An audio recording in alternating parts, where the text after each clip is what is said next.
Bismillahirrahmanirrahim. Alhamdulillahi rabbil alamin. Wa bihi nasta'inu ala umurid dunya waddin. Wassalatu wassalamu ala ashrafil anbiya'i wal mursalin, Sayyidina Muhammad wa ala alihi wa sahbihi ajma'in. Qala rabbi shrah li sadri wa yassir li amri wahlul 'uqdatam min lisani yafqahu qawli. Amma ba'du. Qala al-Imam Syarafuddin Abu Abdillah Muhammad al-Busiri rahimahullahu ta'ala wa nafa'ana bihi wa bi'ulumihi wa bi asrarihi wa bi asrari sa'iris salihin, ila an qala faslul khamis, tentang mukjizatnya Nabi Muhammad sallallahu alaihi wasallam. Ja'at li da'watihil asjaru tamshi ilaihi ala saqin bila qadami. Datang lidakwatihi, memenuhi panggilan Nabi. Apa yang datang? Al-asjaru, pepohonan. Sajidatan, dalam keadaan tunduk. Tamshi ilaihi, berjalan pohon itu kepada Nabi. Ala saqin, di atas betis. Maksudnya betisnya pohon apa? Batangnya.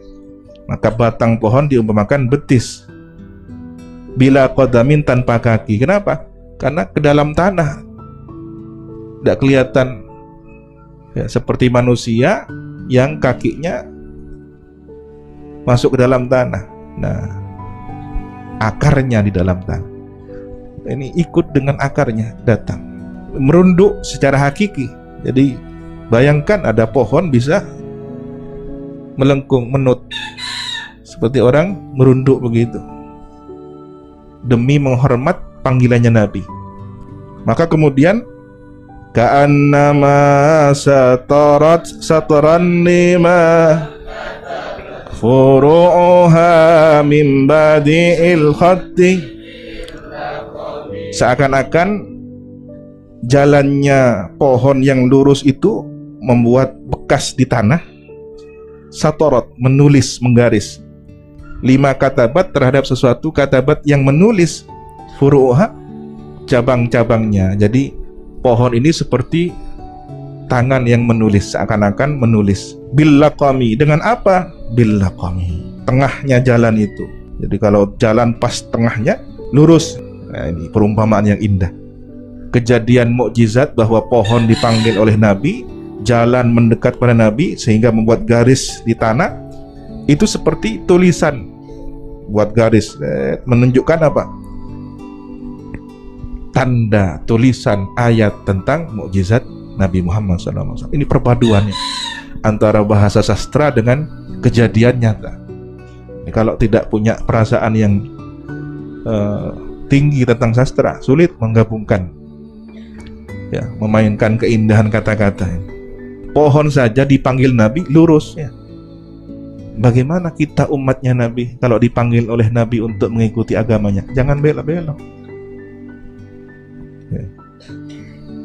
Kalah sama pohon yang dipanggil Nabi kan. Ketika ini kanjeng Nabi tulinya. Nah, kalau kita dipanggil untuk menjalankan syariatnya Nabi, datang. Disuruh sholat, datang. Jangan belok-belok. Suruh ngaji, datang. Jangan kemana-mana kan. Nah, ini lurus, kencang, ya. Seperti al-laqam, tengahnya jalan. Mithlal ghamamati anna sarasairatan taqihi harrawati sinnil hajiri hami. Seperti al-ghamamah, mendung. Anna, kemanapun. Sara, berjalan Nabi. Sairatan, suatu perjalanan, ya. Kemanapun Nabi melakukan perjalanan, takihi, melindungi mendung itu kepada Nabi. Melindungi dari apa? Harrawatisin, panasnya, watis, tungku, perapian yang dibuat memasak. Ini maksudnya apa? Panasnya cuaca yang seperti panas tungku. Lil hajiri, rembangnya matahari di waktu siang, pertengahan siang, kira-kira jam 12, ya. Idza kana harran. Jadi al-hajr ini pas tengah-tengahnya siang ketika panas-panasnya, rembang. Hami melindung bertambah hararahnya, bertambah suasana cuaca panasnya. Jadi Nabi ini kemanapun beliau bepergian dilindungi oleh awan dari panas benderang di waktu rembang maksudnya tengah hari. Dan ini terjadi sejak Nabi masih kecil, irhas ya. Nabi diajak oleh pamannya Sayyidina Abu Thalib ya.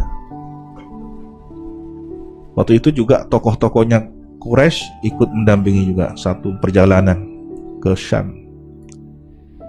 Bertemu dengan seorang rahib di tempat yang bernama Buhaira. Tiba-tiba pada saat melintas itulah Nabi terlihat kemanapun bepergian diikuti oleh awan. Kejadian yang kedua kapan? Saat bermitra kerja dengan Siti Khadijah. Saat berjualan ke Syam, beliau juga diikuti oleh mendung. Aqsamtu bil qamaril munsyaqqi inna lahu min qalbihi nisbatan mabruratal qasami. Aku bersumpah bil qamari, demi bulan al munsyaq yang terbelah.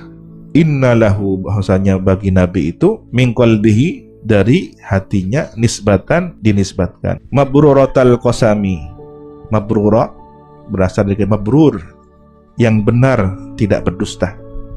Al-qasami, sumpah. Jadi sumpah yang benar, yang tidak berdusta. Saya bersumpah dengan sumpah yang benar, tidak berdusta, demi bulan yang terbelah, menunjukkan nisbat bahwa hati Nabi yang terbelah. Maksudnya dadanya yang terbelah. Ini maksudnya peristiwa terbelahnya bulan sebagai mukjizat Nabi Muhammad SAW. Maksudnya bagaimana Imam Busiri?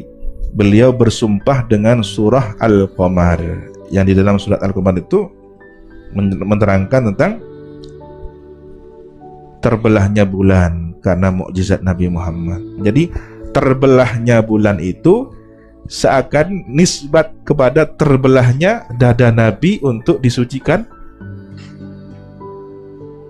dibersihkan hati beliau. Nah, ini cara menghubungkannya ya.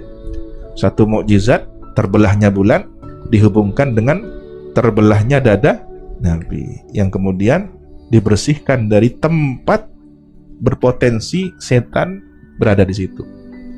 Jadi bukan dibersihkan dari kotoran.